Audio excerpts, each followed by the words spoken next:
et bienvenue pour cette nouvelle émission Expérience Santé, une émission où on va parler très librement de santé, mais pas de n'importe quelle santé, la santé intégrative, la santé fonctionnelle, celle qui place le patient au cœur du sujet. C'est un peu la santé 360. Et pourquoi expérience ?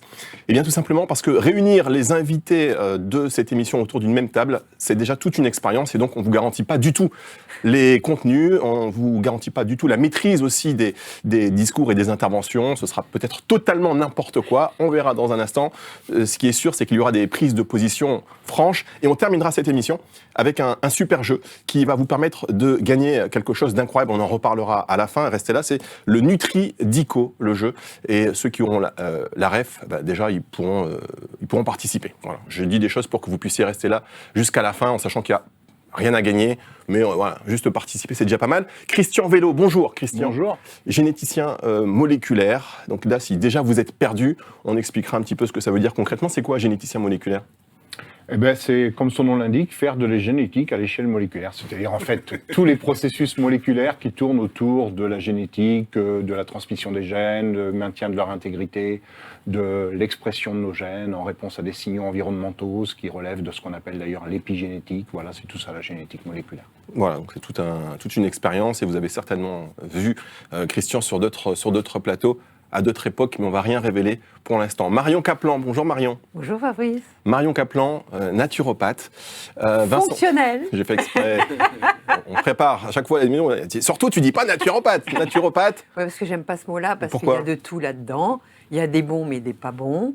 Et si on n'a pas fait médecine fonctionnelle en plus de la naturopathie, j'estime qu'il nous manque beaucoup de choses. En tout cas, et moi, ça m'a énormément apporté. Et c'est pour ça que j'amène le mot fonctionnel. Très bien, donc naturopathe. Et j'ai écrit 25 bouquins à peu près. Très bien. Vous avez compris, ça va être très difficile de lui couper la parole déjà sur l'intro. Je sais même pas. On va s'en charger. Merci les gars. Non, il y a du métier quand même. Donc naturopathe fonctionnel, Marion Kaplan, qu'on ne présente plus, évidemment. Vincent Renaud, médecin généraliste spécialisé en médecine fonctionnelle, justement. Est-ce qu'on peut déjà parler de médecine fonctionnelle ? Parce que c'est un terme qui est... C'est interdit. Voilà, merci. Ouais. Et donc... De l'ordre interdit. J'ai eu une convocation il n'y a pas longtemps encore. C'est vrai ? Parce que j'avais marqué médecin généraliste spécialisé en médecine fonctionnelle. On m'a dit non, vous n'avez pas le droit, vous n'êtes pas spécialiste, vous restez généraliste. Incroyable. Donc je suis médecin généraliste à orientation fonctionnelle. Très bien. C'est comme ça qu'il faut dire. Alors, rien à voir avec la rééducation fonctionnelle. Hein. C'est les trucs, les papis qui font la rééducation. Moi, je fais le travail plutôt en amont. Et il y a la médecine conventionnelle, qui est la médecine de pompier, et la médecine fonctionnelle, qui est plus la médecine préventive, qui va essayer de comprendre d'où vient le départ de l'incendie, tout simplement. Eh bien, c'est parfait. On aime ça. C'est tout ce qu'on aime. On est dans la prévention santé. C'est vrai qu'on vit de plus en plus longtemps. Et en France, après... C'est pas vrai. C'est pas vrai. Ça commence déjà. Attendez, bon, par rapport à l'âge de pierre, voilà. Oui, allez hop. Mais Non, il est mort depuis longtemps. Non, même à l'âge de Pierre, Oh, je suis c'est pas désolée. possible. Ils vont rien me céder. Bon, imaginons qu'on vive de plus en plus longtemps et donc En bonne santé. En bonne santé, Voilà. c'est ça le truc. C'est qu'à partir de 65 ans, on est plus ou moins malade.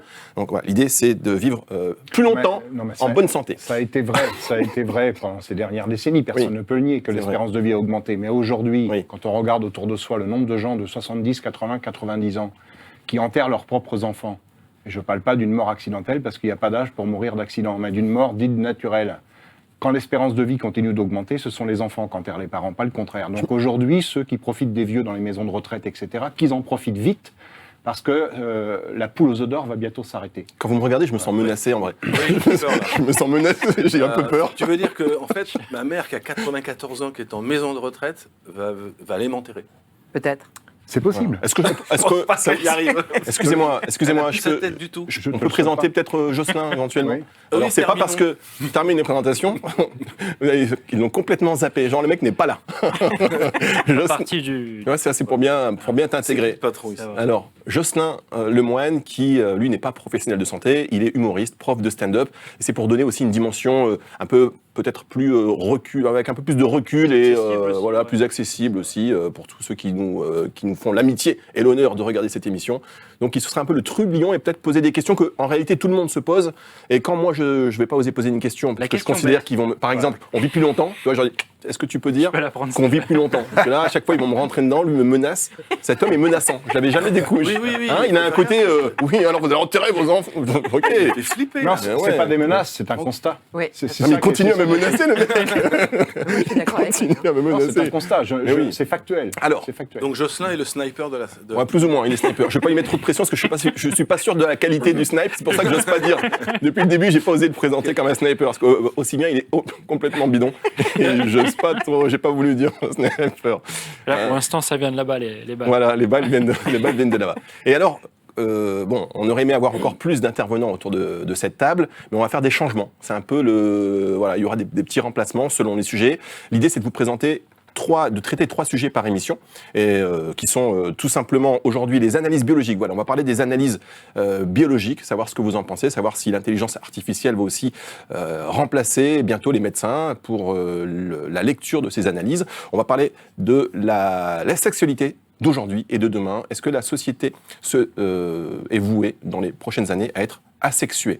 On fait de moins en moins l'amour, paraît-il. Enfin, c'est Jocelyn qui me disait ça tout à l'heure. Il me dit qu'il faudrait qu'on parle de ça. C'est vrai. Et donc, je dis OK. Je connais un bon médecin. Non, mais j'ai constaté que les gens faisaient de moins en moins l'amour, c'est vrai. C'est vrai, hein, t'as constaté. Donc voilà, c'est un vrai sujet, ceci dit. Et là, Christian pourrait me menacer à loisir en parlant des perturbateurs endocriniens et normalement et de leur rôle dans tout ça. Bon, l'idée, c'est d'échanger librement et chacun avec des points de vue. Sexualité, dans quel sens tu veux parler? Alors, pas la tienne, parce que c'est peut-être un peu too non. much, mais Je parle, parce qu'en ce moment, on parle beaucoup du genre sexuel. on en reparlera. On en reparlera tout à l'heure. Sexualité sexuelle, Voilà. Et la brut de santé. décoffrage.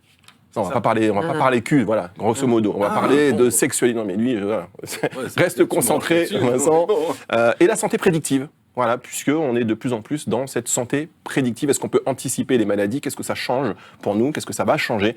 Et je vous propose de démarrer le premier sujet de cette émission sur les analyses biologiques. Et chaque sujet sera précédé d'un micro-trottoir pour avoir aussi la Vox Populi. C'est important.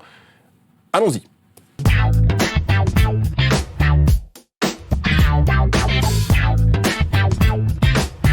Est-ce que les analyses biologiques, vous les lisez correctement? Est-ce que quand vous recevez vos bilans après des analyses, ça vous fait stresser? Qu'est-ce que vous aimeriez voir s'améliorer? C'est ce qu'on vous a posé comme première question. Je pense qu'on pourrait voir peut-être éventuellement le biologiste plus facilement quand on va faire une prise de sang pour pouvoir lui poser les questions qu'on a potentiellement. Je pense que déjà on devrait avoir un retour du médecin parce que c'est pas le cas et actuellement moi quand j'ai des résultats d'analyse je les analyse avec ChatGPT. Donc j'estime que c'est pas forcément le mieux, voilà, puisqu'en fait on nous prescrit des analyses, mais à chaque fois, moi en tout cas, j'ai mon médecin qui me communique jamais les résultats. Mettre un petit libellé en bas pour expliquer à quoi ça correspond et les couleurs, si c'est bon, si c'est pas bon. Est-ce qu'il faudrait changer en conséquence? La signification des molécules qu'on trouve dans le sang sur les seuils où au-delà de ça c'est inquiétant ou en dessous de ça c'est inquiétant. Qu'est-ce que ça veut dire sur les significations en face de ce qui est mesuré après les analyses de sang. Alors déjà je trouve que c'est très bien indiqué, on reçoit les résultats par mail et peut-être passer plus en direct, peut-être se faire rappeler à chaque fois et bien expliquer les bases, puisqu'on ne comprend pas trop si on n'a pas fait biologie. Donc moi, personnellement, je suis obligée d'aller voir à chaque fois pour voir ce que c'est, quoi. Il faut appeler le médecin. Ce sont les noms. Les noms, il faut qu'on passe par le médecin pour qu'on nous dise à quoi ça correspond. Voilà. Alors, on a un médecin sur le plateau, donc on va déjà vous laisser réagir. Vous, Vincent, sur est-ce que vous êtes d'accord? Enfin, est-ce que vous avez... Non, mais le micro-trottoir est intéressant parce que la biologie, ça fait souvent peur. Alors, je ne sais pas si vous savez, Fabrice, quelle est la première chose que regarde un patient quand il reçoit ses analyses de sang? C'est la deuxième question qu'on va poser au micro-trottoir. Mais c'est laquelle? Non, mais allez, dites-nous. C'est le cholestérol. Première chose que les gens veulent savoir, c'est mon cholestérol, j'en suis où? Alors, on sait qu'aujourd'hui, le cholestérol, c'est un business très, très important. Donc là, on ne va pas rentrer dans la polémique. Pourquoi business? Business. On va rentrer dans la polémique. Pourquoi business? Alors, le business du cholestérol, comment dire? Je vais me mettre à dos tout de suite les cardiologues ou... Non, mais c'est quoi? Si tu veux. Pourquoi? En fait, le cholestérol a été diabolisé dans les années 60-70 parce qu'il y a eu une recrudescence des maladies cardiovasculaires et on a cru à tort, aujourd'hui on le sait depuis les années 2000, que le coupable était le cholestérol. Mais ce message a été véhiculé de manière tellement forte et puissante par les lobbies en particulier l'agroalimentaire qui s'est mis à faire du low-fat et qui a vendu du low-fat pendant des années pour faire croire qu'en mangeant des produits à 0% de graisse, de lipides, ça allait permettre de faire baisser le cholestérol, ce qui est faux, archi faux, les études le prouvent. Ensuite, derrière, ça a permis à un business de vendre des médicaments pour faire baisser le cholestérol, et ça c'était... Mais est-ce que c'était pas les croyances de l'époque? C'était les croyances de l'époque. Donc, mais peut-être que c'était pas à vocation de business, peut-être que la science était là à ce niveau-là. Une thématique complète sur le cholestérol, et pour ça il faudrait inviter mon ami Michel Delorgéril, qui est bien plus qualifié que moi pour parler de cette polémique. Alors Vincent, il y a juste Marion qui voulait réagir là-dessus, Marion? Oui, parce qu'il faut le savoir, Monsieur Ansel Keys, qui est un Américain, a été compromis complètement par l'industrie agroalimentaire et pharmaceutique. Et c'est vrai qu'il y avait une recrudescence de maladies cardiovasculaires et d'arrêt cardiaque. Et comme il a vu qu'il y avait du cholestérol qui pouvait être impliqué, il s'est dit, tiens, on va faire baisser le cholestérol. Et ils nous ont fait bouffer des huiles de graines, c'est-à-dire des huiles de tournesol, des huiles de cartame, mais également des margarines dégueulasses. Des margarines dégueulasses et compagnie, en disant, ah, c'est chouette, ça fait baisser le cholestérol. Sauf que il y a autant de maladies cardiovasculaires, si ce n'est plus, parce qu'on s'est totalement trompé de cible. La cible, ce sont les glucides et ce sont les huiles raffinées de graines. Et là, les Américains sont en train de faire un mea culpa. Et j'invite les gens à lire un dernier livre qui s'appelle Dark Calories, d'une nommée Catherine Shanahan, qui est médecin, et qui est en train d'impliquer l'American Heart Association, c'est-à-dire l'association américaine qui fait le là dans le monde entier pour les études. Et c'est elle qui, dans les années 70, a dit « Oh là là, attention, si vous passez au-delà de telle dose de cholestérol, vous risquez un problème cardiovasculaire. » C'est faux. Oui, mais donc c'est le cholestérol oxydé. Oui, mais à un moment donné, il y a la science qui dit des choses et ça évolue, donc c'est pas forcément du business. Ça évolue seulement maintenant, les connaissances, ça vient des mais c'est les connaissances de la science et des recherches qui nous permettent d'avancer. Mais même les médecins aujourd'hui conventionnels pensent toujours que trop de cholestérol, c'est pas bon, alors que c'est faux. Vincent? Oui, non, je voulais intervenir là-dessus, mais en fait, quand j'ai lancé le débat sur le cholestérol, c'était pas le but. Oui, c'est vrai, on est parti n'importe quoi. Là, le cholestérol, c'est pas du tout dans le conducteur. Pour moi, la biologie par rapport, effectivement, merci de recadrer. Au micro-trottoir, voilà, merci. Fais ton boulot un peu. Mais n'hésite pas. Il faut bien... mais oui, voilà, t'as raison, je débute dans le métier, donc de quoi parlons? Les petits jeunes. Non, moi, la première chose que je constate, c'est que la première chose que les patients regardent sur leurs analyses conventionnelle, on verra qu'il y a deux types d'analyses. Moi, je fais de la biologie fonctionnelle et il y a de la biologie conventionnelle. On a parlé de médecine fonctionnelle et de médecine conventionnelle. On verra qu'il y a aussi une part de différence entre différents types d'analyses sanguines. Mais c'est surtout se méfier des valeurs de référence que proposent les laboratoires et les valeurs santé. Et donc, il y a vraiment aujourd'hui un fossé qui est énorme, parce que les patients arrivent terrorisés, paniqués à bord, parce qu'ils ont un petit astérix qui est planté sur leur analyse, où on leur a mis le résultat en gras, bien gras, sans leur expliquer si c'était bien ou pas bien. Et donc, il y a un stress qui est plus ou moins induit, d'ailleurs, par les biologistes. Mais il faut se méfier des valeurs de référence des laboratoires. Déjà, elles datent des années 50-60, donc elles sont anciennes, et elles sont basées sur des statistiques.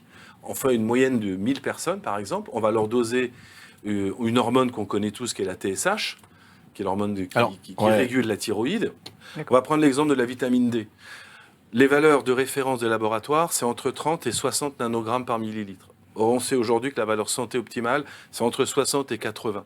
En fait, à l'époque, on faisait les dosages de la vitamine D pour prévenir le rachitisme chez les enfants. D'où l'intérêt de donner aux enfants maintenant de la vitamine D. Sauf qu'aujourd'hui, l'implication de la vitamine D, on le sait, ça va au-delà du rachitisme. Ça booste l'immunité, on l'a vu pendant le Covid, les personnes qui avaient plus de 60 nanogrammes de vitamine D ne faisaient pas de forme grave de Covid. Alors aujourd'hui, moi, quand les patients viennent me voir en disant mon médecin m'a dit que j'étais bien dans la fourchette au niveau de la vitamine D, donc je n'ai pas besoin d'en prendre, je suis obligé de rectifier en disant vous êtes bien dans la fourchette de référence, mais pas dans la santé optimale. Pour être en bonne santé, votre vitamine D devrait être au-dessus de 60 nanogrammes, voire jusqu'à 80, voire 100 nanogrammes.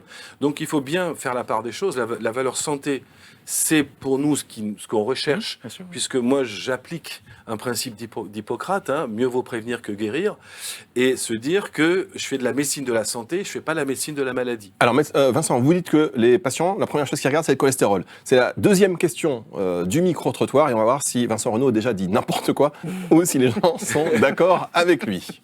La valeur de référence, c'est mon antériorité, pour comparer avec mes anciens résultats. Ce qui est en gras, pour voir ce qui va pas. Si j'ai le sida. si j'ai des maladies sexuelles.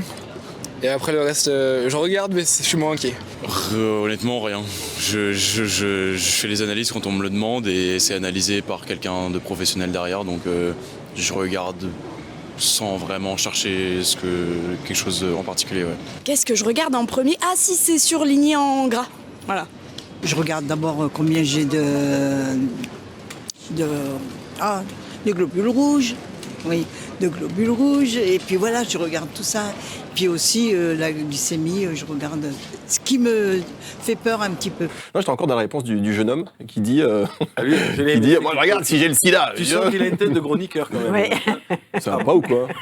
Il est un beau gosse, voilà, il est là, il profite, il est jeune, c'est normal. Mais c'est vrai que c'est les choses qui font stresser aussi, parce que on parlera d'un sujet tout à l'heure sur la sexualité, et plutôt le fait d'être asexué. Mais est-ce que la peur du sexe n'a pas aussi rendu quelque part des jeunes un petit peu moins... Il y a une augmentation apparemment du VIH. Ah oui, est-ce que le VIH est de retour? Prochain sujet, merci beaucoup. Non, mais juste pour rebondir sur ce que disait Jocelyn. Tout à l'heure. Pourquoi... Là, tu rebondis pas du tout sur le micro-trottoir, tu restes sur le sujet d'avant. Ok, oui. Christian Vélo.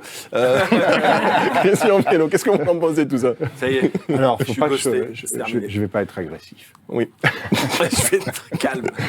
Non, mais Christian.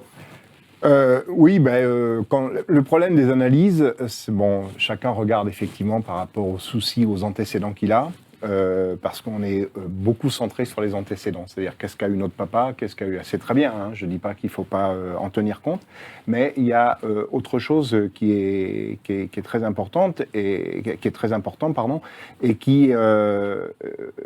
sur lesquels on devrait tous focaliser quand on regarde une analyse, c'est effectivement les normes, et là je rejoins ce que disait Monsieur Renaud. Vincent, c'est que les normes sont établies, enfin ne sont plus à jour. Et non seulement les normes ne sont plus à jour, c'est-à-dire que c'est pas parce que c'est une machine qui interprète, hein, qui met en gras dès qu'on passe de 0,001.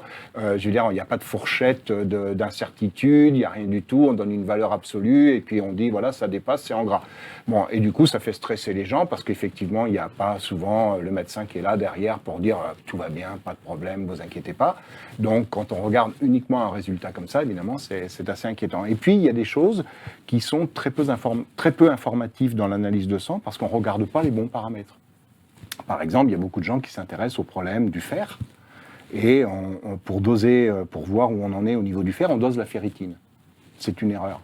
Enfin, qu'on la dose, pourquoi pas, mais on devrait doubler cette dose, donc l'accompagner d'un dosage d'une autre protéine qui s'appelle la ferroportine ou d'une hormone qui s'appelle l'hepsidine. Là, on aurait véritablement une information sur notre situation en fer. Et ça, on ne le fait pas. La ferritine, qu'est-ce que c'est la ferritine? Alors, la ferritine, c'est ce qui permet de savoir si on a des stocks de fer suffisants. En fait, en gros. Hein, c'est-à-dire si on n'est pas en carence de fer. Bon. Sauf qu'il y a des situations où la ferritine est bonne, mais la situation en fer n'est pas bonne du tout. Parce qu'on a besoin d'un deuxième paramètre qu'on ne dose jamais, parce qu'effectivement c'est peut-être plus coûteux et qu'on ne veut pas le rembourser. Donc c'est là qu'on voit bien que quand on regarde... Non, mais bien sûr. Mais quand on regarde les analyses, en fait, la façon dont elles sont faites, elles ne sont pas faites pour la santé. Parce que si on voulait vraiment avoir de l'information sur la santé de la personne, je parle bien de la santé, c'est-à-dire savoir, la santé c'est ce qui permet d'éviter le soin. Eh bien, on mesurerait d'autres paramètres et dans d'autres contextes. On ne le fait pas du tout. Et la transférine. Donc en fait, oui, la transférine, mais vraiment, doser la ferrine, par exemple, on prend le cas de femmes ménopausées qui ont des surcharges de fer, alors qu'elles ne devraient pas en avoir. Et on dit, c'est la ménopause. Non, parce que la ménopause vous est présentée comme une maladie. Ce n'est pas une maladie, la ménopause, c'est quelque chose de naturel.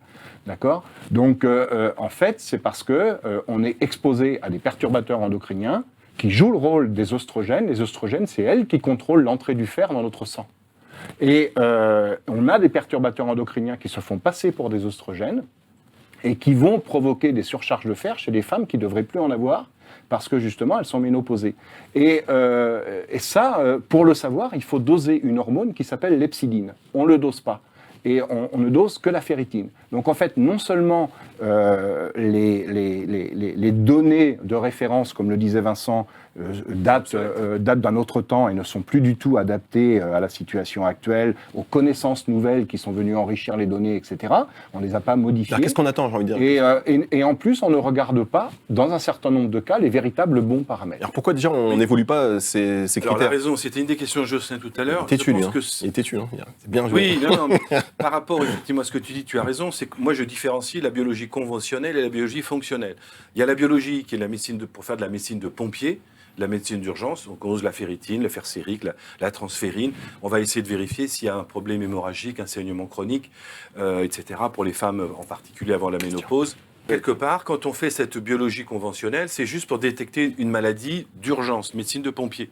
Quand on fait de la médecine fonctionnelle, et ce dont parle effectivement Christian est très intéressant, on devrait aujourd'hui intégrer la biologie fonctionnelle dans la prescription des médecins dans tous les cabinets, sauf que c'est pas remboursé.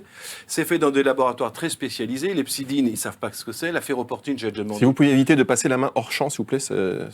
Hors champ. Oui, parce que là, vous passez dans mon champ, dans le champ de Christian.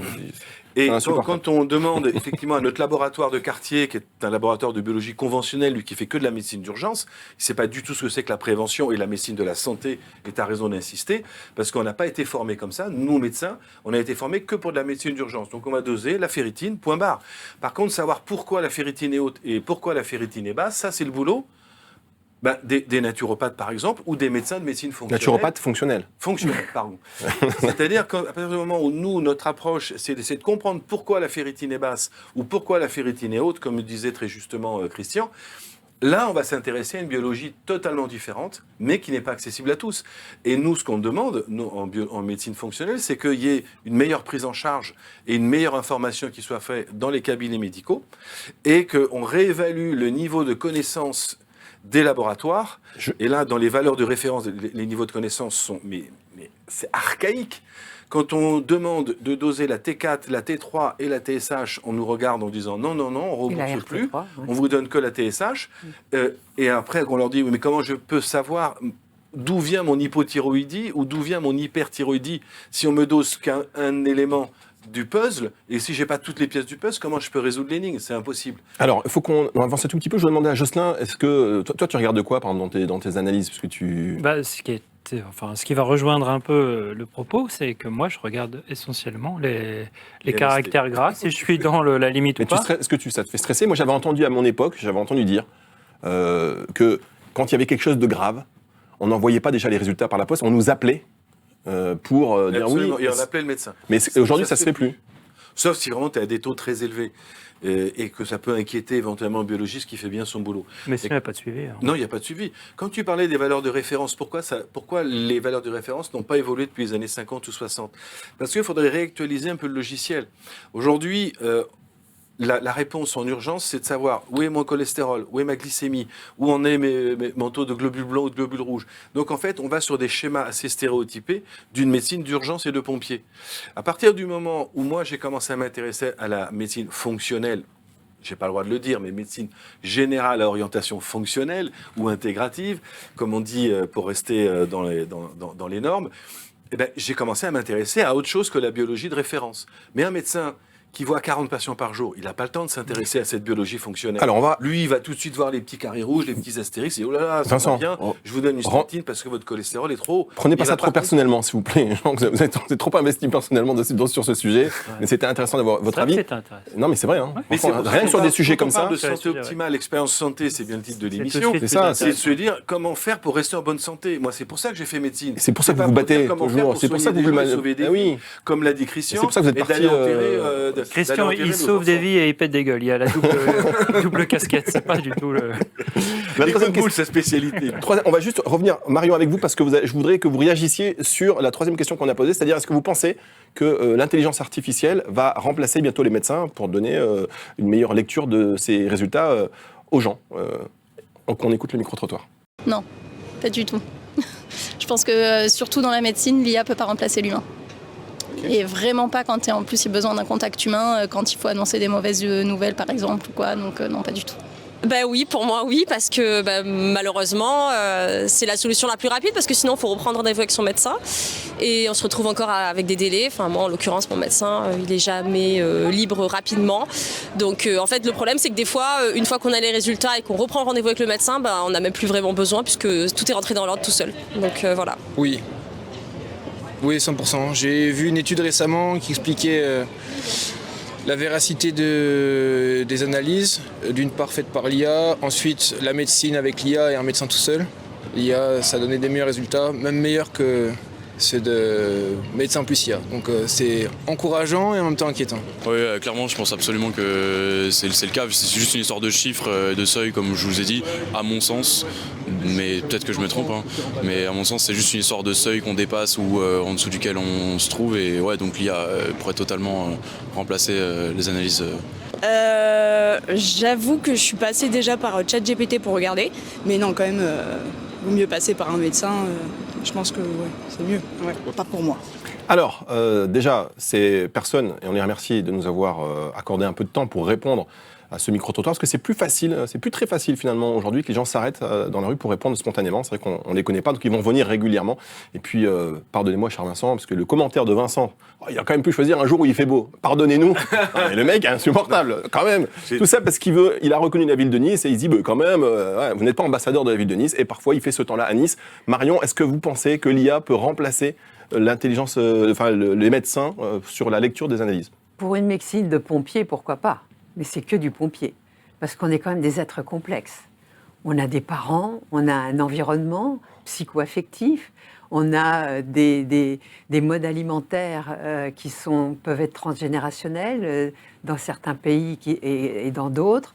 On a un microbiote qui peut être totalement différent selon qu'on est né par césarienne, qu'on a été envahi d'antibiotiques, etc. Et je ne crois pas que cette intelligence artificielle saura donner ces nuances, à la fois, comme Christian Vello le fait avec la génomique, parce que la génomique, même si elle n'a pas 90% d'influence sur ta maladie, elle peut être le déclencheur si ton mode de vie n'est pas associé à justement, si tu ne respectes pas ta biologie, si tu ne respectes pas ton génotype. Moi, j'ai tout fait, donc j'en sais quelque chose, et ça permet de réguler des choses. Mais il y a aussi moi, j'insiste beaucoup sur l'insuline et la résistance à l'insuline, parce que c'est quand même le creuset de... C'est mon dada. Oui, après on parlera des oxalates. C'est quand même des oxalates, voilà, absolument. Mais oui, mais vous dites non, mais il y a des choses qui passent sous le radar. Il y a des choses qui passent sous le radar. Et sous le radar, l'insuline, les médecins ne la cherchent pas. L'insuline, ils cherchent que les glucides, la glycémie à jeun. Mais ça ne veut rien dire, parce que ton insuline, elle peut justement être active pour faire baisser ta glycémie, et tu es en train de devenir résistant à l'insuline, ce qui va t'entraîner de l'hypertension, des problèmes de kystose ovaire. Pour les mecs, ils auront des petits problèmes de sexualité, justement. Il va y avoir toutes les maladies complexes qui sont dues à cette problématique, parce qu'aujourd'hui, on est dans une civilisation où on nous bourre de glucides. Et l'homme du paléolithique, il n'avait pas accès à ces glucides toute l'année. Il avait des accès à ce qu'il chassait, et on a oublié qu'on est toujours dans un corps paléolithique. Toujours. Alors, le microbiote, il change. Notre génomique, elle change un peu.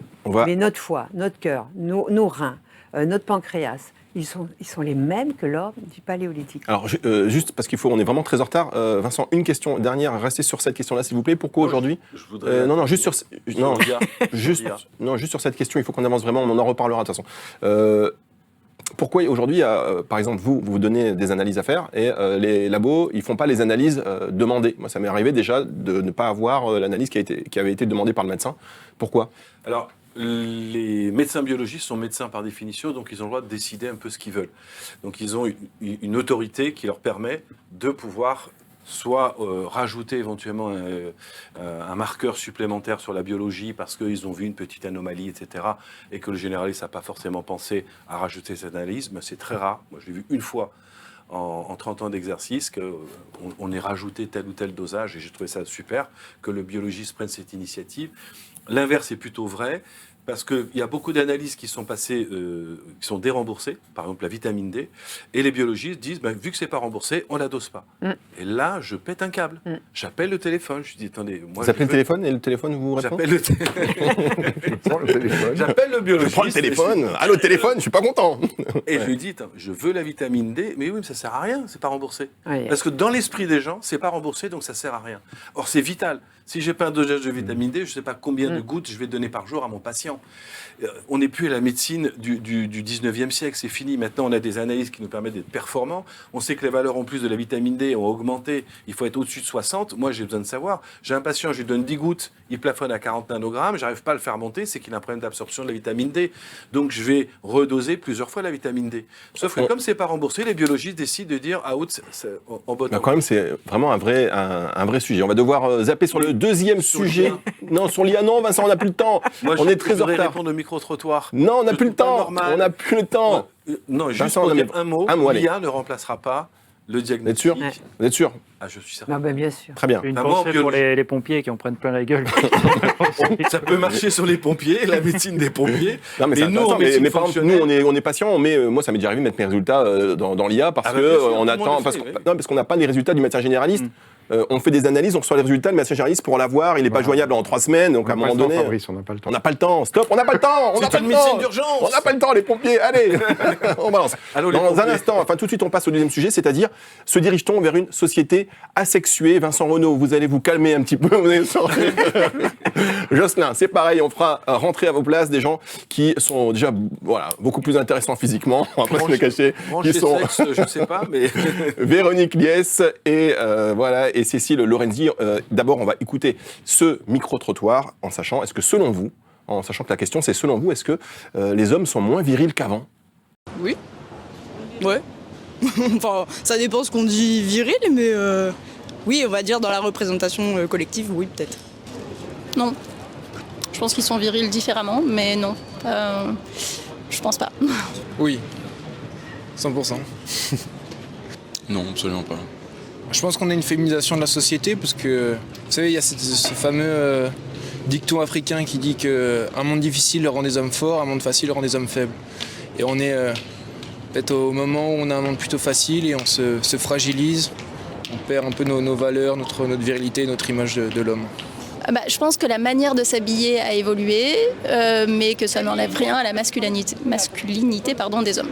Non, je pense pas.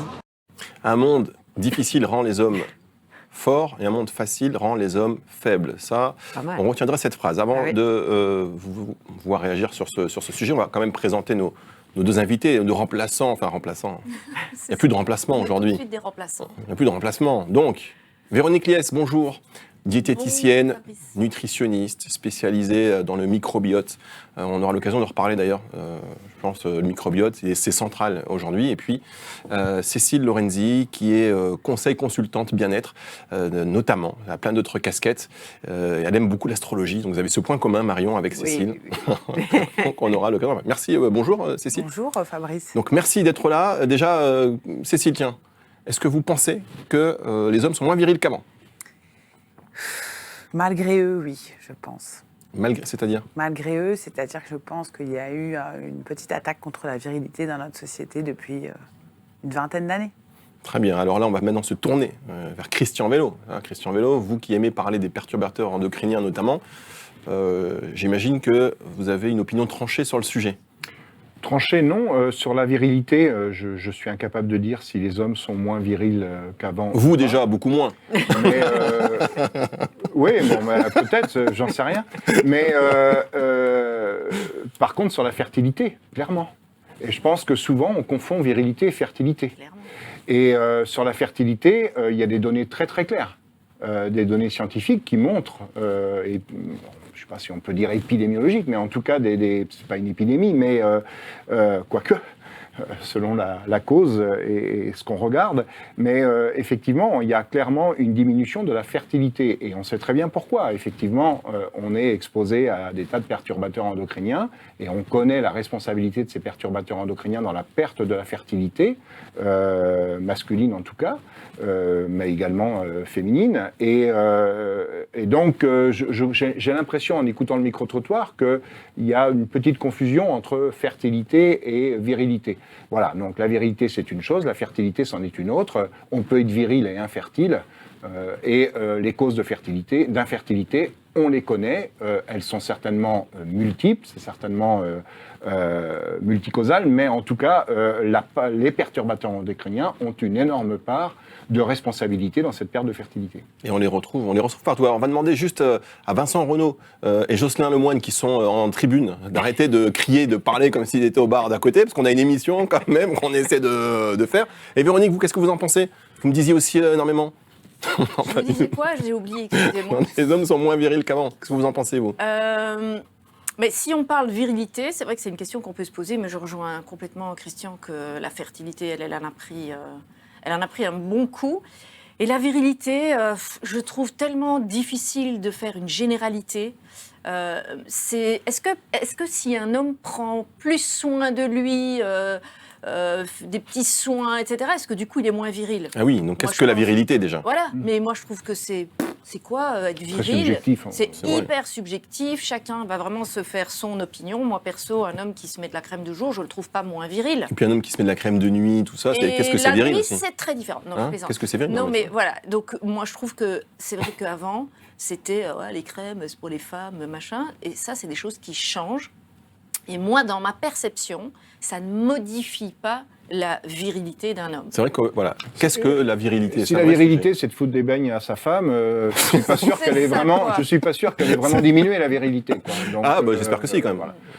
Vu le nombre de féminicides qu'il y a encore aujourd'hui, toujours trop. Mais c'est vrai qu'on pourrait définir qu'est-ce que la virilité, et est-ce qu'on n'avait pas une définition un peu trop blaireau de la virilité, déjà, en fait, entre guillemets. Voilà, est-ce que c'est un critère métabolique ou un critère de statut? Alors, deuxième question qu'on a posée aux personnes interrogées, on entend dire que certains produits chimiques modifieraient les hormones ou rendraient les hommes moins fertiles. Les hommes et les femmes d'ailleurs. Qu'est-ce que vous en pensez? Ça complètement, pour le coup, les perturbateurs endocriniens, sur plein de sujets, on voit que ça joue, donc sur la fertilité, pourquoi pas, effectivement. 100% possible. La fertilité des femmes, elle a diminué, et c'est inquiétant, déjà. Donc sur les hommes, j'imagine qu'il y a aussi des effets en conséquence. Je suis pas au courant de ce sujet-là, je pense que c'est possible, je pense pas que ce soit le cas. Je pense qu'on a de plus en plus de transparence sur les produits qui nous sont vendus et sur ceux qu'on achète, et non, je pense pas que ce soit un phénomène d'actualité. Oui, avec tout ce qu'on entend, c'est vrai que dans les produits ménagers ou même les parfums, les bougies d'ambiance, après je suis pas plus renseignée que ça, mais oui, la nourriture, peut-être, Ça c'est possible. Ça, c'est possible. Enfin, on entend tout, disons tout ce qui est dans l'air. Il y aurait peut-être des substances qui feraient que... Voilà. Alors, déjà, je tiens à rappeler que ces personnes, je ne les connais pas, on ne les connaît pas. C'est un vrai micro-trottoir. Et je dis, elles reviennent souvent parce que c'est très difficile, finalement, aujourd'hui, que les gens s'arrêtent pendant un certain laps de temps pour répondre à tous ces sujets. Et quand elle dit « Ah oui, la nourriture », c'est pas nous qui relançons, c'est parce qu'il y avait la maman derrière. La nourriture. Christian, là pour le coup, on voit que les personnes, il y en a qui ne connaissent pas, mais qui quand même se disent, c'est bon, c'est un acquis. qu'il peut y avoir des produits qui moi, ça me rassure de savoir, effectivement, c'est bien que tu précises que les personnes, elles n'ont pas été choisies parce qu'on les connaissait, etc. Ça me rassure de voir que, effectivement, des personnes lambda dans la rue sont capables de parler de perturbateurs endocriniens, parce que je trouve qu'on n'en parle pas assez. Et alors, j'ai un peu anticipé tout à l'heure, parce que donc, je ne savais pas que le second micro-trottoir concernait spécifiquement le problème de la fertilité. On rappelle que les invités ne sont pas au courant des sujets. Hein. Mais effectivement, on est exposé à tout un tas de produits féminisants. Beaucoup, alors il y a des produits masculinisants aussi parmi les perturbateurs endocriniens, mais il y a énormément de produits féminisants qui sont responsables de malformations que l'on voit parfois à la naissance. parce que la période de plus grande vulnérabilité à l'exposition à ces produits, c'est la période embryonnaire et fétale.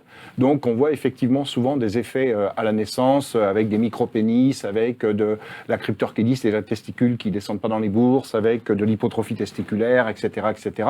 Donc parfois ça se voit à la naissance, mais c'est pas parce que la période de plus grande vulnérabilité, c'est la période embryonnaire et fétale, que l'enfant va naître en se mordant l'oreille. Ça va pas forcément se voir et ça va se manifester plus tard. Et ça, parmi les manifestations, il peut y avoir bien sûr de l'infertilité. Donc, et notamment, il y a plein d'insecticides, la plupart des pesticides sont des perturbateurs endocriniens. Pesticides étant le terme générique qui regroupe insecticides, fongicides, herbicides, etc. Toutes ces merdes que l'on met dans nos sols, avec lesquelles on pulvérise nos cultures, et ça se retrouve bien sûr dans les aliments. Et donc, effectivement, aujourd'hui, il y a tous ces produits féminisants contribuent à la perte de fertilité masculine. Hein. Et puis, ils sont responsables également des pubertés précoces, etc., chez les petites filles. Donc, il y a... voilà, donc c'est extrêmement étayé dans la littérature scientifique. Je veux dire, aujourd'hui, quelqu'un qui dit que non, c'est pas ça, c'est parce que vous avez les jeans trop serrés que vous êtes infertile, hein, ou c'est parce que vous avez des baleines à votre soutien-gorge que vous avez des cancers du sein, c'est du déni scientifique. Je veux dire, il faut arrêter les conneries. Aujourd'hui, on sait parfaitement quelle est la cause. Il ne faut pas se cacher derrière son petit doigt. Marion.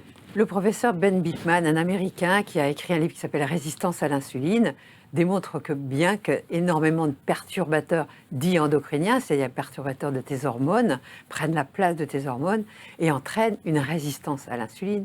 Et la résistance à l'insuline entraîne des problèmes de fertilité, des syndromes d'ovaires polykystiques. Les mecs, ils ont du mal à bander parce qu'au bout d'un moment, justement, la microcirculation ne passe plus, etc.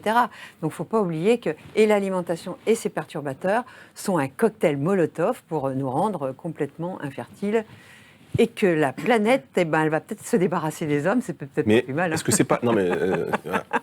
on est en surpopulation, est-ce que c'est pas plus mal? Voilà. Véronique. Ce qui est intéressant, c'est que là, on est en train de parler d'infertilité masculine, et dans le reportage, il y a un intervenant qui dit, en tout cas chez les femmes, qu'il y ait plus d'infertilité, ça c'est sûr, chez les hommes. Et ça, c'est un message quand même vraiment important à faire passer, parce qu'il y a autant de causes masculines que féminines d'infertilité. Donc, mesdames, arrêtez de porter cette charge mentale aussi pour ça en plus. Et je ne suis pas en train de faire un combat féministe, c'est une réalité. Il faut bien rappeler que les hommes sont autant responsables d'infertilité que les femmes.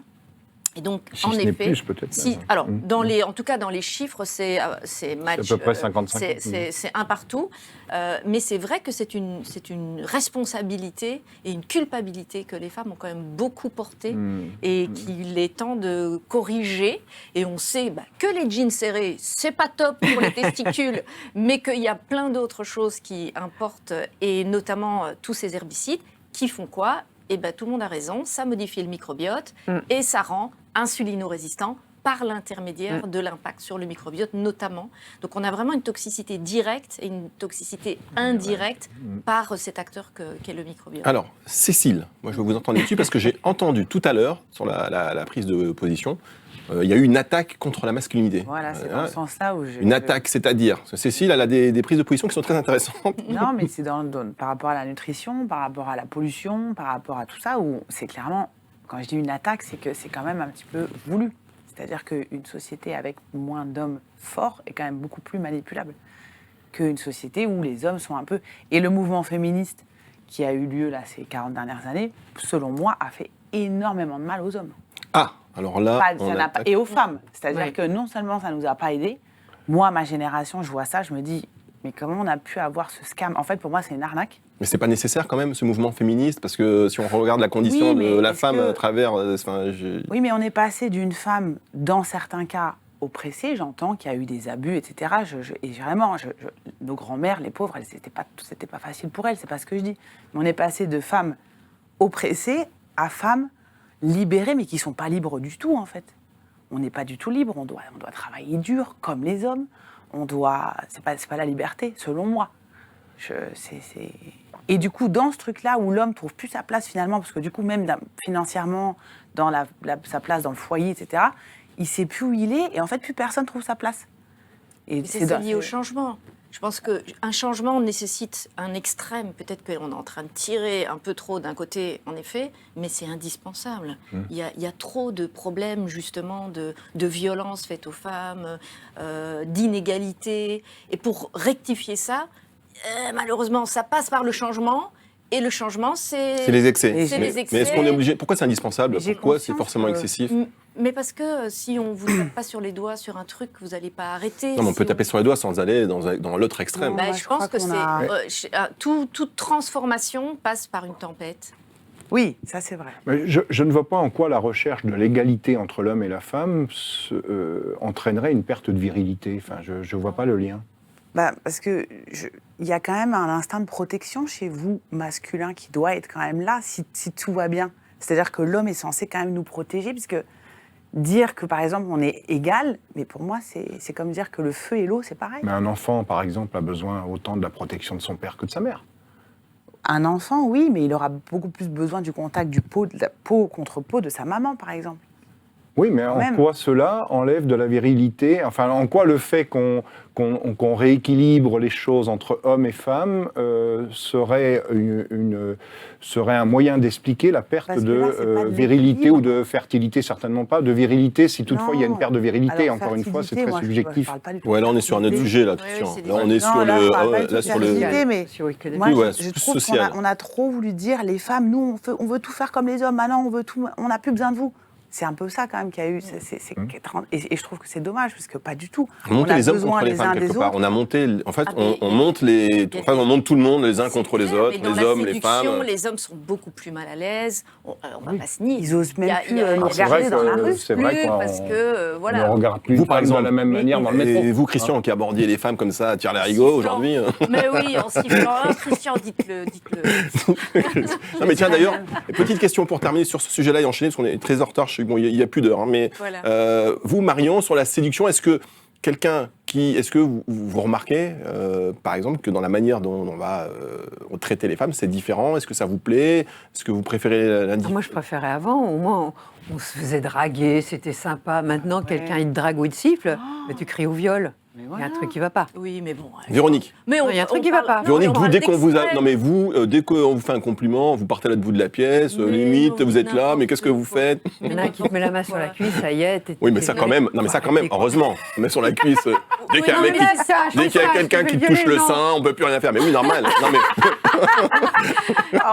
on a des pantalons.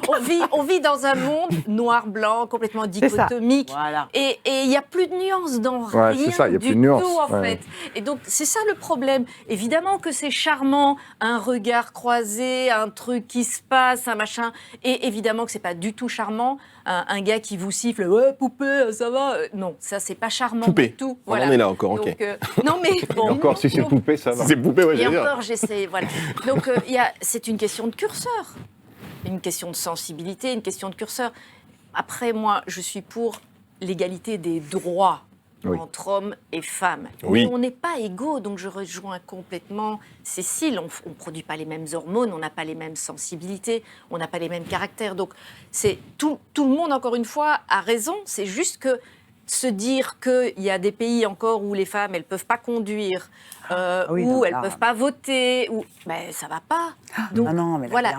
Mais c'est très grave. Il y a une question de droit, il y a une question d'image. C'est des discussions complètement différentes, en fait. Bien, mais écoutez, je vous propose qu'on passe au troisième sujet. Il est temps, parce que ça, c'est un truc qui est... ce genre de conversation, on peut l'avoir jusque demain matin. Dans 2 semaines. Hein. Jusqu'à dans 2 semaines. Donc on va passer au troisième sujet, mais avant, je voudrais connaître l'avis de Marion. Juste le temps que je lise mes notes. Marion, dites quelque chose. J'ai un peu perdu mes trucs. Dites quelque chose. Ah oui, voilà. On va parler dans un instant de la santé prédictive et on va faire un petit changement de plateau. Christian, vous reviendrez pour la deuxième émission. On vous dit au revoir. Ciao.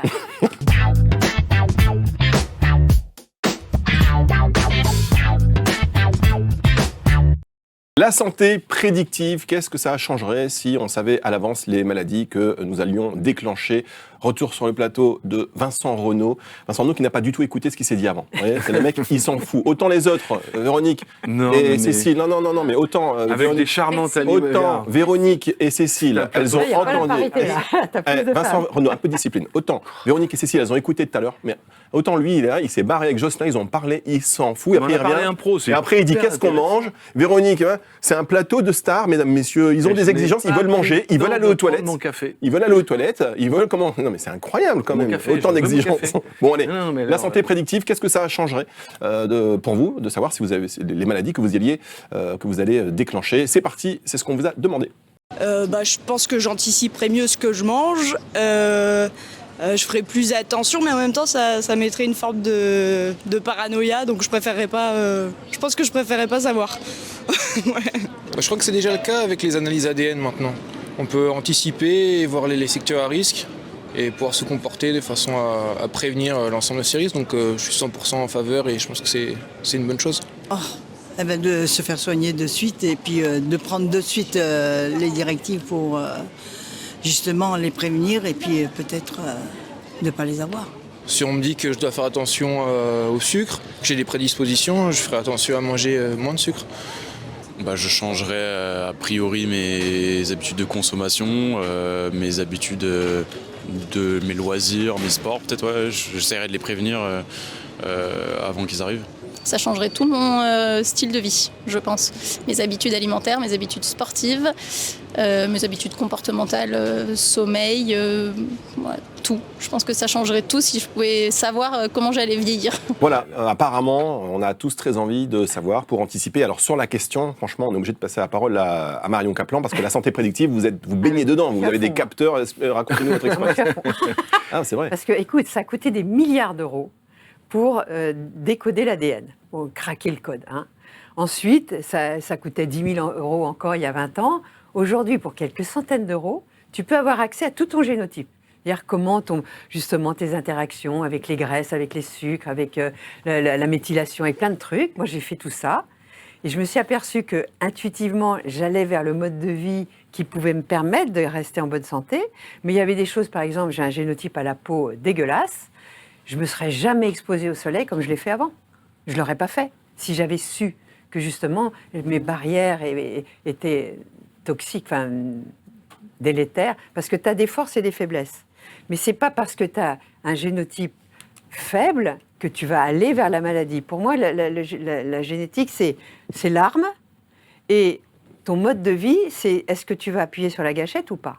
Donc si tu es armé sur certains trucs et que tu sais que tu n'as pas intérêt à tirer sur la gâchette. On le sait, tout le monde a peur des APOE. Les APOE étant est-ce que j'ai plus de chances d'être Alzheimer ou pas. Marion, je vous interromps 2 secondes, je suis obligé parce que. Quoi Christian veut intervenir. Il y a Christian Vélo qui était censé partir. Christian, viens, Christian. Non, mais viens, rentre dans le plateau, rentre. Viens. Mais non, mais viens. Non, mais je finis quand même. Non, mais c'est pas grave, il va parler ici parce que tu disais un truc. Viens, Christian, avec moi. Parce qu'en fait, Christian... Il est généticien. Contrairement à vous, Vincent Renaud, il reste sur les émissions. Et il est généticien, et sur le sujet qui le concerne, je lui dis, tu peux rentrer chez toi. Mais il n'y a pas de micro, là. Mais non, mais il va parler... Ouais. Alors, Christian, déjà... Mais attends, je voudrais finir. Tu finis après juste une petite intervention rapide. Mets-toi sur les genoux. Mets-toi sur les genoux de tonton Fabrice. Tu verras si la virilité revient. Ah oui. Même le docteur Bredesen, que tout le monde connaît, parce que non, tout le monde ne connaît pas. Personne ne connaît Bredesen. C'est un médecin américain. Il est génialissime, mais le problème, c'est que... Marion, faites vite, Marion, parce que mon genou, il tient plus. Il a très très peur de faire son APOE. On le sait, d'abord, on était tous APOE 4 il y a des millénaires, mais c'est pas grave. Mais aujourd'hui, quand tu es APOE 4, quand tu es E4, c'est-à-dire homozygote, tu as plus de chances d'avoir une mauvaise métabolisation au niveau de ton cerveau, des plaques amyloïdes, etc.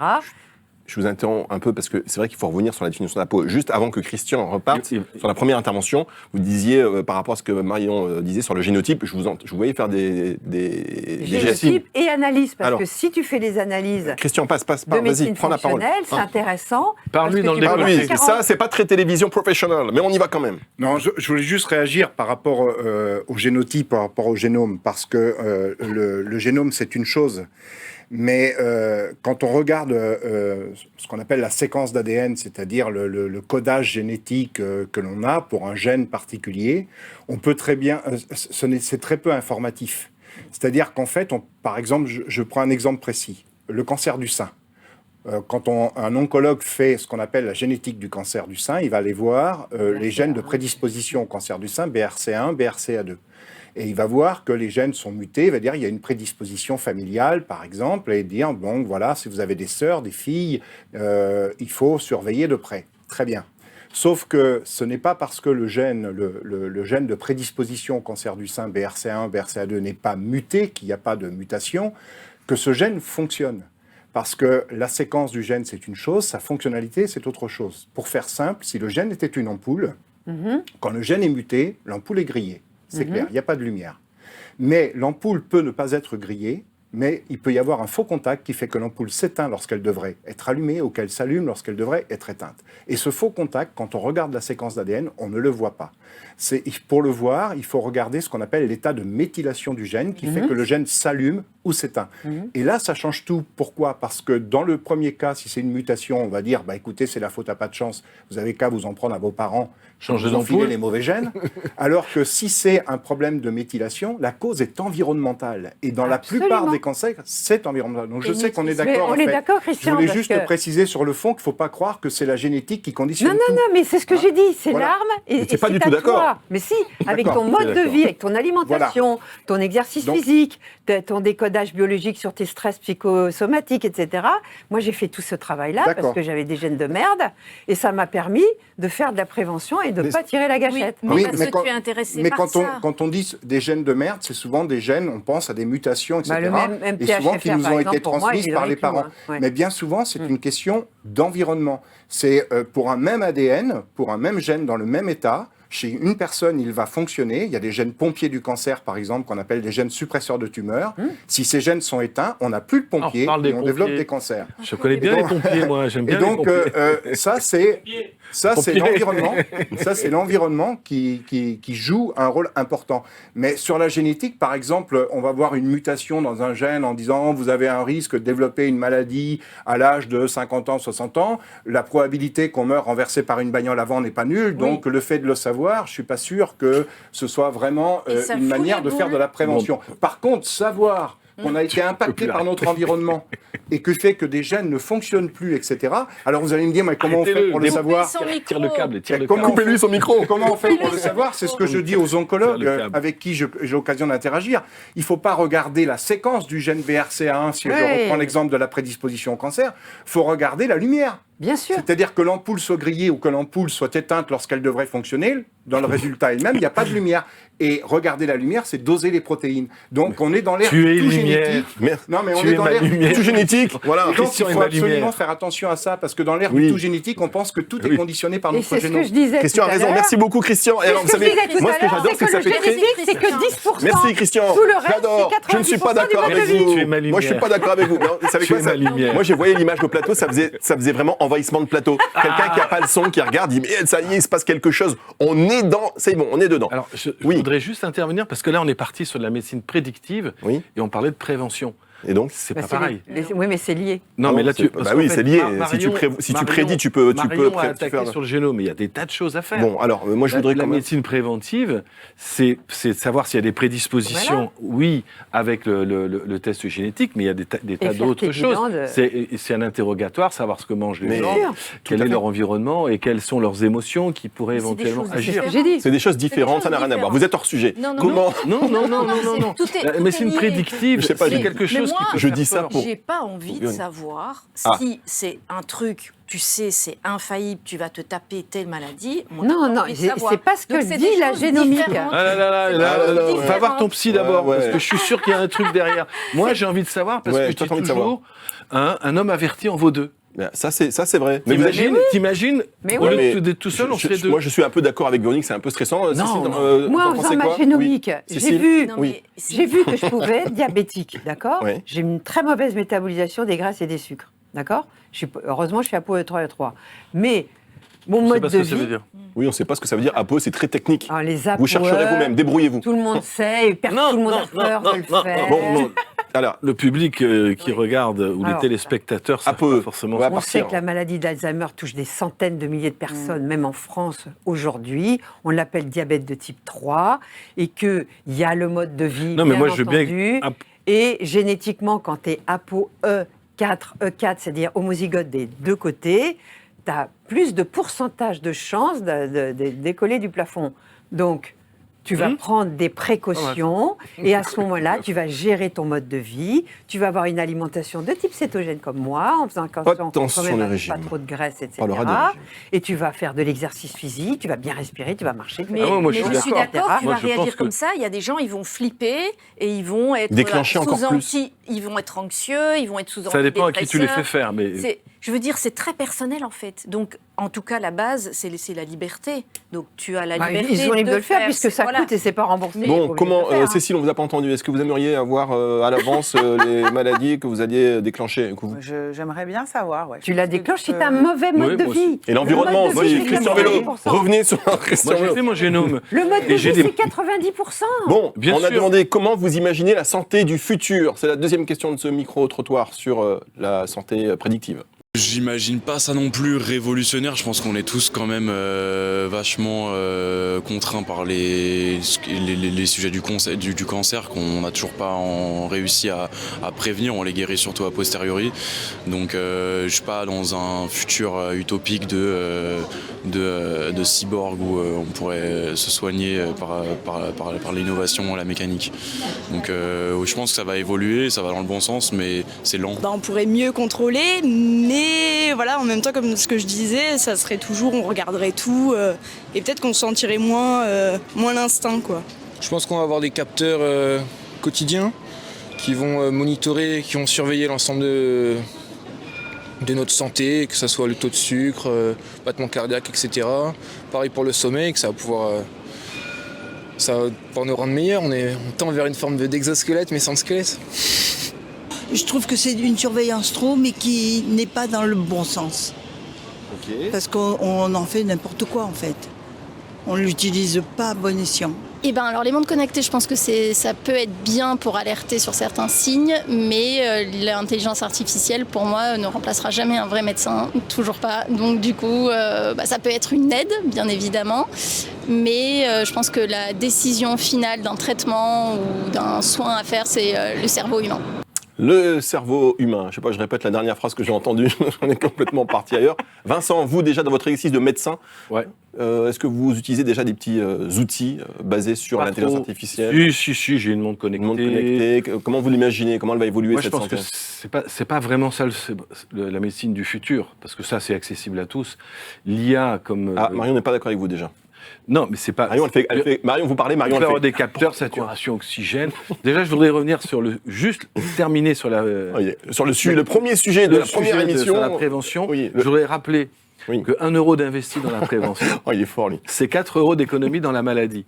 Donc, si on faisait plus de prévention, déjà, on ferait des économies. Et la maladie... elle pourrait être réglée par l'IA à ce moment-là. Parce que la prévention, ça, il n'y a que l'humain qui peut le faire. Donc l'IA me semble utile parce qu'aujourd'hui, on a l'électronique, les interventions cardio-thoraciques. Quand on pense qu'il y a 30 ans, un mec qui faisait un infarctus, il fallait y passer, tu passais 4 heures au bloc. Aujourd'hui, on te pose une angioplastie, donc un petit ressort qu'on va mettre dans les artères. 2 heures après, tu es sorti, tu rentres chez toi. Donc il y a des progrès extraordinaires et tout ça, ça coûte des millions. Et c'est vrai que cet argent-là, on en a besoin et on n'en a plus. Donc là, je pense qu'aujourd'hui, notre santé se paupérise à cause de ça, parce qu'on n'a jamais investi dans la prévention. Si on avait investi dans la prévention, aujourd'hui, on pourrait investir dans l'intelligence artificielle, dans les technologies modernes, on pourrait faire énormément de dépistage. Oh là là, Marion n'est pas du tout d'accord. Marion, moi j'aime bien mettre... Attendez, juste, je mets un peu de... J'aime bien de mettre de dissension, parce que trop de cohésion, c'est pas bon. Donc Marion, quand vous parlez, elle fait comme ça. Mais n'importe quoi. Non, c'est pas vrai. Comment ça, Marion? Tu n'es pas d'accord avec moi? Moi, je trouve que... C'est ça. Le ring, là. Allez. Aujourd'hui, on a des boussoles qu'on n'avait pas avant.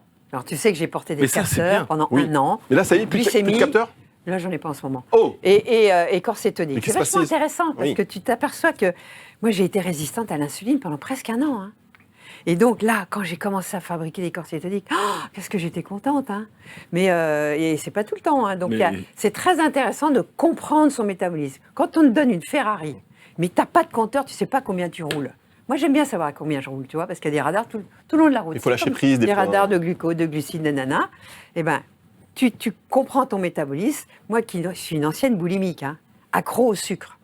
Donc, ça me permet de mieux conduire et de ne pas aller, non, le gâteau au chocolat, non, je ne le prendrai pas parce que ça me fait des pics. Après, je suis fracassée pendant 3 jours. Mon intestin, je ne te dis pas, parce que j'avais un microbiote en l'air. J'ai mis des années à me réhabiliter mon microbiote. Comme dirait Hippocrate et tout le monde, toute maladie commence dans l'intestin. Et c'est vrai. Parce que si ton microbiote, il ne marche pas, il n'y a rien qui marche. Alors là, c'est le sujet de prédilection de Véronique, ce microbiote. Oui, lui-même. Je lui Véronique, Véronique, réagissez à ce que dit Marion. Marion qui dit, Véronique, pendant que vous parlez, Marion, qui disait, mais elle dit n'importe quoi. En fait, c'est tout un de merde, quoi. N'importe quoi. J'étais comme ça à l'école, je me souviens maintenant. Non, mais j'ai pas d'amis. Mais que vous dire, alors, c'est bien, c'est un sujet avec lequel tout le monde est d'accord. Le microbiote, il est central. Et je pense que, puisqu'on parle de médecine du futur, dans le futur, mais très proche, il va être intégré. Complètement, mais vraiment, il va être central, je pense même. Et le fait de pouvoir doser des métabolites, donc des molécules qui sont le résultat du métabolisme du microbiote, eh bien, ça va changer, mais complètement la donne. C'est déjà en marche.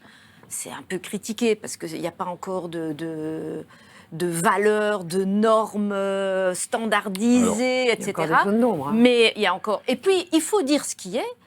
On ne sait pas tout. Il y a beaucoup de choses qu'on ne maîtrise pas. Et c'est ce qui fait qu'il est critiqué, d'ailleurs, que cette approche est critiquée. C'est qu'on dit, oui, mais c'est quoi un microbiote idéal? Personne n'a vraiment pu répondre à cette question. Et là, l'intérêt, c'est on sort un peu maintenant de cette notion de composition de microbiote et on va vers cette notion de fonctionnalité du microbiote. Et là, ça devient vraiment intéressant, c'est de comprendre quelles sont les fonctions que mon microbiote est capable de faire ou qu'il n'est pas capable de faire et comment je peux y remédier.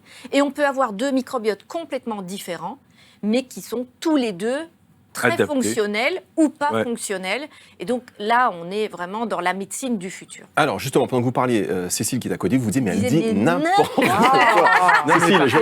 Cécile, je vais vous entendre dans un instant sur la dernière question du microbiote, parce que vous êtes plus, à la rigueur, là, en tant que patiente, avec un peu plus de recul. Qu'est-ce qui vous paraît le plus juste ou injuste quand il s'agit de la prévention de la santé? On n'est pas tous égaux, on a des génétiques différentes, et évidemment, on est plus ou moins prédisposé à certaines maladies. Donc il y a un facteur génétique qui est évident. Et puis ça se poursuit avec le facteur culturel, gastronomie. Et c'est pour ça qu'on a des niches où il y en a qui vivent jusqu'à 100 ans. Et d'autres où la moyenne d'âge, ça excède pas 50 ans. Moi, je vois surtout qu'il y a des gens qui pourraient être mieux conseillés, mieux encadrés en santé. Moi, je consulte jamais de médecin, par exemple. Je suis pas du tout comme ça. Il y en a d'autres qui vont être beaucoup plus enclins à consulter des médecins fréquemment. Et je pense que c'est ça qui peut aider certains à découvrir des maladies plus tôt que d'autres. Donc c'est une inégalité forte qui pourrait être réduite rapidement, je pense. Ouais. La disparité, par exemple, d'accès pour des rendez-vous, les ORL, ça prend des mois selon dans quelle ville on est. Donc voilà, ça... La localisation. Ouais, la localisation en général, je trouve que c'est quand même vachement disparitaire. Non, moi, juste, c'est bien qu'il y ait des campagnes de vaccination, par exemple, qui nous préviennent, quel que soit l'âge. Non, nous, je trouve que la prévoyance, ça, c'est bien. Par contre, peut-être que, moi, sur les cancers, il y a tellement de cancers maintenant, on ne sait plus sur lequel on doit se diriger ou faire attention, ou alors on vous dit, il faut faire attention à tout. La génétique. Malheureusement, je trouve qu'il y a des gens qui auront une hygiène de vie parfaite et qui vieilliront mal ou mourront tôt, et d'autres qui font n'importe quoi et qui n'auront pas de problème de santé. Et ça, c'est la loterie. Alors, Cécile, vous, par rapport à ce qui s'est dit, ce qui c'est bien, parce que pendant les micro-trottoirs, les gens n'écoutent absolument pas. Donc, comment le micro-trottoir sur la localisation, déjà, il y a des inégalités selon là où on est situé, c'est vrai, pour trouver des spécialistes. Ah oui, moi, j'y vais pas, en fait, tout simplement. En tant que patiente, par exemple, si j'ai envie d'aller voir un spécialiste, je lâche l'affaire. C'est 6-8 mois, voire 1 an d'avance, j'ai même pas envie d'attendre. Donc c'est un peu décourageant. Selon si Mercure rétrograde, parce que Cécile, moi, je la connais un peu. Tu habites J'habite Nice à Cagnes-sur-Mer, à Villeneuve-Loubet. Pas loin de chez moi, on est voisins. Oui. Parce que pour avoir un rendez-vous chez un ORL, que je connais très bien, il faut 15 jours. Ah ouais? Ah mais moi je prends mon téléphone, j'appelle. Mais oui, vous savez pourquoi son fils il aurait Non, ma fille est et mon gendre aussi. Non, tu as des rendez-vous rapidement, c'est pas vrai. Non, il faut vraiment rappeler. Dermato, c'est vrai, 6 mois.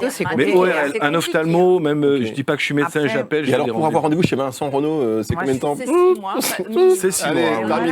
terminé. On a le temps de mourir aussi. Non mais moi je suis désolée, de toute façon, mes généralistes, on se dit tout, Fabrice. On se dit tout. Mes généralistes, ils m'ont défoncé avec des antibiotiques quand j'étais petite. Donc, Arrêtez-vous. je suis pas, pareil, hein. désolée, c'est vrai que je suis biaisée parce que du coup, Ah, vous n'êtes pas trop les généralistes. Je suis pas trop fan. Mais avant, c'était les antibiotiques, c'était encore une fois, c'est le côté pompier, Ouais, mais attends, malade. Quand t'es petite, que t'es sous des cycles d'antibiotiques constamment. J'étais comme toi. Après, quand je vois les dégâts que ça peut faire sur, par exemple, Bonjour, les le sautes d'humeur, n'est-ce pas? Sur la santé mentale, n'est-ce Sur pas? la santé mentale, les sautes d'humeur sur lesquelles, voilà, je fais un travail. Parce que ça a flingué ton microbiote. Voilà. Et je voudrais rebondir sur ce que disait Les 1000 premiers Véronique, jours. qui a très très bien parlé. Je voudrais la féliciter. Merci Vincent. C'est pas ce que tu disais tout à l'heure t'aime. pendant le micro-trottoir. Tu m'aideras à réparer mon Je- microbiote. Allez, parlez tous en même temps, c'est Elle super. répare bien son micro. Alors moi, je Parlez tous travaille en même temps, beaucoup. c'est vraiment super. Et Marion, toi, justement, je voulais dire, ce soir, non, je plaisante. Allez-y. Je voudrais compléter ce qu'a dit tout à l'heure Véronique, très intéressant. Je fais énormément de microbiote, j'en dose, mais une centaine par mois. Je fais quasiment, chaque patient qui vient fait un bilan de microbiote. Et j'ai découvert qu'avec l'IA, je mets les résultats des analyses du microbiote, parce qu'on travaille avec le même laboratoire, je pense, Véronique, qui est un laboratoire belge, dont on taira le nom. Et donc, quand je reçois le résultat, je rentre les données sur chat, je l'avoue. Super, en toute confidentialité. Ou bravo. Gemini, ce que vous voulez, ça me fait gagner du temps. Moi, je sais interpréter un microbiote, mais je sais que je peux me tromper, que je peux oublier des choses. L'être humain n'est pas parfait, il peut faire des erreurs. Parce que la médecine est un art et pas une science exacte. Bah alors attendez, Vincent, Vous le saviez. c'est intéressant là, parce que rentrer les données patients, ChatGPT, vous Non, virez je les rentre noms. pas les. Bien sûr. Ah oui, non, mais je précise. Vous me prenez. non, mais bon. Si vous avez un abonnement payant, c'est votre. 20 € par mois. Voilà, mais alors à ce moment-là, ils ne transmettent pas. Ah non, moi je suis en pro. Et Non, donc, moi, toi aussi, tu oui. fais ça. Toi, tu as un Pas les premium. infos. Moi, tu as un je premium. fais pas Moi, ça. je rentre les données, ça me sort une interprétation Mais- qui me fait ok. gagner du temps avec mes Et patients. souvent, c'est bon. Et pas ça ouais, souvent, franchement, et même des trucs auxquels j'aurais pas pensé, il arrive à les trouver. Ah, donc on revient sur le. Et Ah, ça mais- fait gagner du temps. L'IA, à mon avis, c'est vraiment la médecine du futur. Mais il faut savoir l'utiliser. Il faut des professionnels. Mais elle va remplacer. Mais Ah, ça remplacera mais pas. c'est une aide. Mais pour les médecins, c'est une aide indéniable. précieuse. Je pense que tout médecin, moi, je l'utilise pour compléter mon interprétation, mon diagnostic, parce que je répète, la médecine n'est pas une science exacte. On peut pas tout savoir tout le temps, à tout moment. Surtout sur le micro. Et ce Marion, sera, sur le et ce microbiote. sera Ce évolutif. sera le mot de la parce qu'il fin, y a plein Marion. de familles de bactéries qu'on ne connaît pas encore. Encore, Non, exactement. non, ça veut dire non connu, non connu. Non, oui. Donc ça va pense à évoluer. nos amis c'est anglais qui nous hyper écoutent. évolutif. Et il y a un ADN microbiotique qui est beaucoup plus développé que notre ADN à nous, puisqu'on a 23 000 gènes, n'est-ce pas, Christian? Et qu'il y a non seulement un ADN. Non, Christian n'est pas d'accord. hein, mais bon. Plein de centaines de Christian n'est pas milliers. d'accord. Mais on ne fera pas Christian, revenir. sors de sous la Christian, table. reviens sur le plateau. Centaines de milliers de gènes dans le microbiote, plus les microbiotes de notre Bon. mitochondrie, je ne sais pas si tu vois quoi. Eh oui, non mais c'est. Et voilà. là, on a ouvert la boîte de Pandore et elle n'est pas finie. Hein. Et on va aller de surprise en surprise, mais c'est bien parce que du coup, expérience santé, on va continuer les expériences. Je vous dis, cette émission, c'est une vraie expérience. Et merci, on a expérimenté l'attaque du plateau par Christian Vélo, on a les changements de plan, je sais pas si. La désertion du plateau. Pour aller Ah, manger, Mais par c'est exemple. vrai. Parce que Oui. moi, je suis encore dans l'émission. Oui, voilà, il est encore dans l'émission, mais son micro a été coupé. On donc, parle d'économie de santé. Oui, mais On n'a un plus euro. assez de médecins aujourd'hui en France. Et je pense que petit à petit, On va remplacer les médecins par l'IA. Ok, merci Non, beaucoup. Que le médecin travaillera avec l'IA Ouais. en bonne intelligence. Bonne intelligence. Pour lui permettre de gagner du temps, de gérer des cas complexes Ouais. et pas botter en touche et voir des erreurs médicales. Et je pense que c'est ce que tu voulais dire un petit peu, c'est que pauvre des fois Cécile. les médecins peuvent se tromper. Bien Cécile. sûr. Les Non, médecins mais ils qui sont détestent humains. les médecins. Et Ils d'ailleurs, peuvent pour pas aller. tout savoir. Ah, Le non, médecin, c'est je un ne être humain déteste comme pas. tout. Et ne pas oublier le pouvoir de l'esprit. Ah, alors, voilà, et là tout le monde discute, Ah, ça oui, c'est oui, très bien. oui, donc, Ouais, ça c'est la fin de l'émission, on pourrait même balancer le générique là-dessus, personne Allez, ne on s'écoute. raconte sa vie. Mais Allez, amène amène les cacahuètes, amène les cacahuètes. L'apéro. Allez. Je veux l'apéro, moi. Certainement une bouffe. Qui veut jouer? On va terminer par un jeu qui s'appelle le Nutridico. Et si Ah, je vous suis jouez nul, avec nous, je suis nul, sachez je suis nul. qu'il y a. Non, je ne triche pas du tout. Si, Ouais, non, vous êtes nuls au Nutridico. Non, d'ailleurs. non, On est Daniel, nuls au je Nutridico. triche. Le Nutridico, c'est l'heure de notre grand jeu. Si vous nous regardez, c'est le moment de prendre votre téléphone. Et non, pas du tout. Je veux faire comme dans les vraies émissions. Il y a aucun, il y a aucun lot. Mais on lance le truc. Si ça marche, on fera peut-être des lots. Une consultation gratuite chez Véronique. Non, tiens, consultation. Non, Moi, je veux bien. Vincent Renaud, voilà, Vincent Renaud, vous reçoit... Je suis le lot de consommation. Je sais pas si on a le droit de faire... Ah non, mais sérieusement, je sais pas si au niveau réglementaire, on a le droit de faire gagner... Imaginons, on gagne une visite chez le médecin. Le Conseil de l'ordre, là, ils sont... Le truc horrible. À mon avis, ouais, ça va pas passer. On retire. Allez, on va jouer tout de suite au Nutridico. Je vous explique. On va balancer un générique et comme ça, je vous expliquerai. Qui veut jouer? Non, moi je joue pas. Ok, tu joues pas, toi, Véronique. tu étais très fort. Allez, Marion est très fort. et le Nutridico, c'est maintenant. Let's go.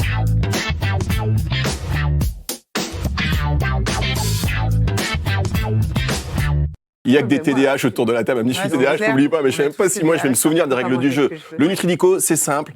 On va vous donner des définitions de mots. Marion, on va faire dans l'ordre de l'alphabet, A, B. Donc un mot qui commence par la lettre A, on va vous donner les définitions et vous devez trouver le mot en question. Vous avez 1 minute. C'est très anxiogène.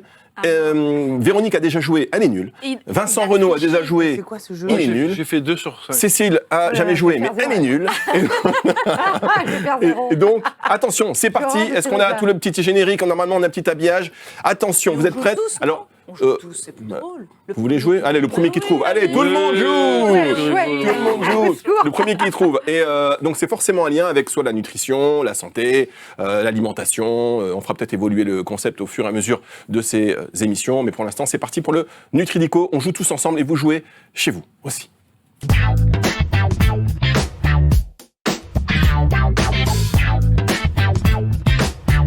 Vous êtes prêts?